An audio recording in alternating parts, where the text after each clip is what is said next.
You all still buy that Meghan's really 44? Hardly. She's 52, folks. All thanks to her endless plastic surgery miracles, blowing a fortune daily on that fake facade. Oh, and get this, she never actually graduated college. Total sham. All of it. When you have been lied about for a series of years, how hurtful that is. Do people really still believe Meghan Markle is 44? According to Samantha Markle, that number isn't just wrong, it's wildly off.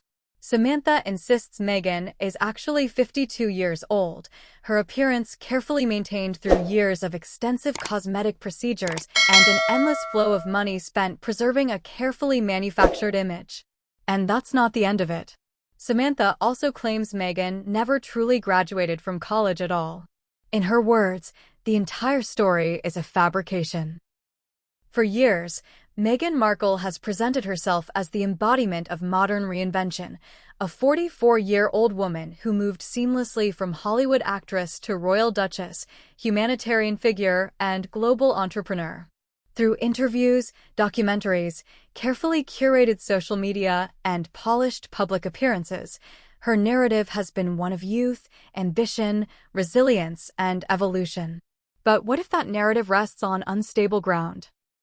What if the dates don't align, the milestones overlap unnaturally, and the public-facing image, both literal and figurative, has been altered far beyond what's acknowledged?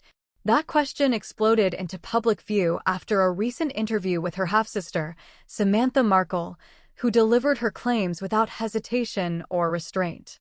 Do you really think she's 44? Samantha scoffed. She's 52. Plastic surgery has done wonders. She spends a fortune keeping up that fake facade. And college? She didn't even graduate. The whole thing is a sham. This was not merely family resentment bubbling back to the surface. It was a direct challenge to the core pillars of Meghan's public identity. Almost instantly, Samantha's allegations spread across social platforms, forums, and video channels already primed for royal controversy. And for those familiar with the Markle family's history, these claims weren't entirely new. They had circulated quietly for years, discussed in private conversations, hinted at in legal filings, and whispered about long before they ever reached a public microphone.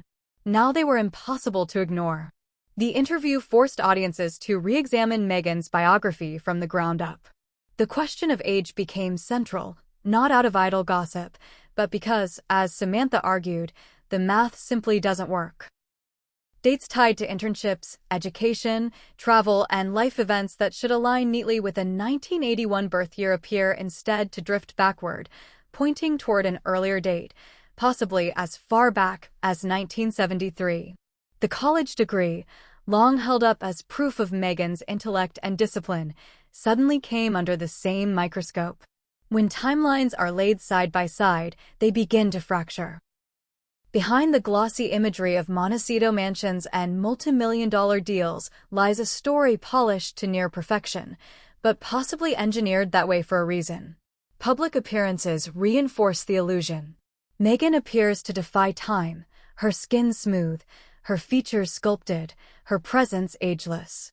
But insiders argue this isn't natural aging or genetics. It's the product of aggressive, ongoing cosmetic intervention. Samantha's accusations strike a nerve because they echo doubts that have followed Meghan since her rise. Did she shave years off her age to appeal to Hollywood casting directors? To align more closely with Prince Harry, who is younger? To present herself as a peer rather than someone nearly a decade older? As questions multiplied, one factor amplified them all: silence. Meghan's refusal to directly address the allegations only intensified scrutiny. In an era where image is currency, challenges to age, education, and authenticity threaten to devalue an entire brand. Online reaction was immediate and relentless. Users dissected old photographs, compared facial features across decades, analyzed yearbooks, and reconstructed timelines. One viral discussion focused on Meghan's time in Argentina, where she has said she celebrated her 21st birthday while interning at the U.S. Embassy. Cross-referenced with her supposed college schedule, skeptics argue this places her older than claimed.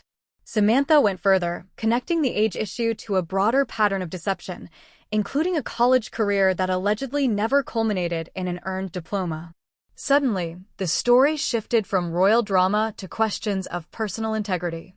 If her age is false, critics asked, what else might be? Digging deeper, the age discrepancy becomes more than tabloid chatter. Meghan's official birth year is listed as 1981, making her 44 today. Samantha's claim of 52 introduces an 8-year gap, one that would fundamentally reshape Meghan's life story. The doubt begins with milestones that feel oddly compressed.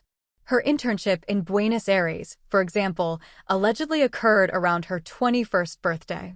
If born in 1981, that places the experience in 2002. Yet accounts from that period portray a woman already navigating adult life with unusual maturity.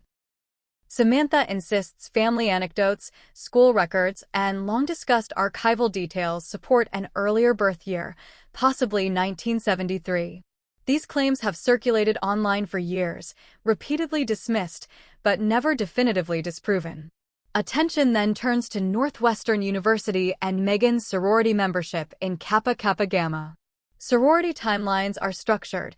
Pledging typically occurs between ages 18 and 20, with later involvement tied to upperclassmen roles. Meghan has confirmed her membership, anchoring her firmly within a traditional undergraduate framework. But complications emerge when her own statements are layered over that structure.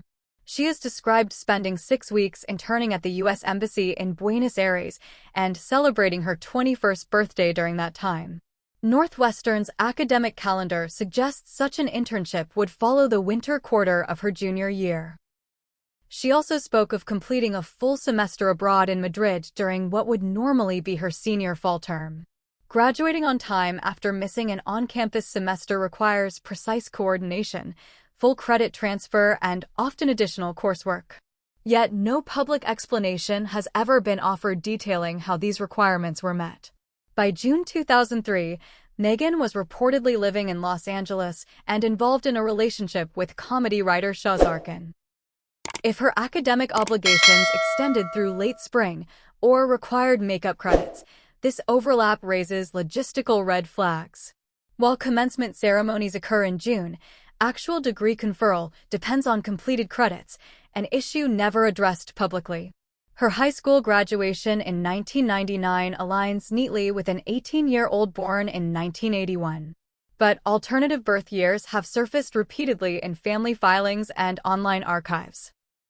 While many outlets dismiss these claims, dismissal is not the same as explanation. Individually, each inconsistency might be manageable. Together, they suggest a biography sustained by assumption rather than documentation. The issue is not rumor, it's arithmetic. Until the overlaps between academic calendars, international travel, and post-college relocation are reconciled with verifiable records, doubts remain. The implications ripple outward. If Meghan is older, her Hollywood career appears differently. Early roles land later in life. Her pairing with Prince Harry shifts from pure romance to a significant age gap. Samantha claims family records support this version of events, but without independent verification, the debate continues. If age forms the skeleton of the accusation, cosmetic surgery becomes the skin stretched tightly over it. Samantha was unrestrained in her assessment, accusing Meghan of endless procedures designed to preserve the illusion of youth. Meghan's appearance has evolved dramatically since her Suits days: sharper features, smoother skin, and a carefully curated glow. Speculation from cosmetic professionals points to eyelid surgery, nose refinement, Botox, fillers, facelifts, and neck procedures. Estimates of spending reach into the millions. Samantha frames this not as vanity, but strategy. An older Meghan could not sustain the same narrative or opportunities without surgical reinforcement. Cracks, critics argue, still show overfilled cheeks, subtle asymmetries, signs professionals recognize as cosmetic tells. Meghan's silence, again, fuels speculation. Education remains the most damaging claim. Samantha's assertion that Meghan never truly graduated from college attacks the intellectual foundation of her brand. Meghan has long identified as a 2003 Northwestern graduate with a degree in communications and a double major in theater and international studies.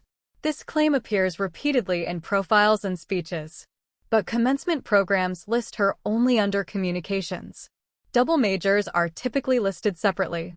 Alumni forums note that communications was considered one of the least demanding majors, clashing with Meghan's image as an academic powerhouse. Northwestern records confirm enrollment, but offer little detail beyond that. Rumors suggest incomplete requirements, potential favoritism, or reliance on connections. If Meghan entered college later than claimed, timelines ease dramatically. Internships, travel, and graduation suddenly align. Personal anecdotes from classmates paint an unflattering picture: preachy encounters, social awkwardness, aggressive judgment, and a reputation for manipulation rather than achievement. While none deny her presence at the university, few recall meaningful accomplishments. Northwestern's public praise of Meghan as a distinguished alumna, critics argue, may reflect institutional self-interest rather than scrutiny. Professors attending her royal wedding raised eyebrows. Yet no transcripts have ever surfaced. Samantha's interview is not an isolated outburst. It is framed as a tipping point. If Meghan is older, surgically sustained, and academically misrepresented, her public empire collapses under its own weight. Royal legitimacy erodes. Trust falters. Deals weaken. Silence becomes strategy. And as the polished narrative fractures, one conclusion looms larger with every unanswered question. The truth, long delayed, may be arriving whether anyone is ready for it or not.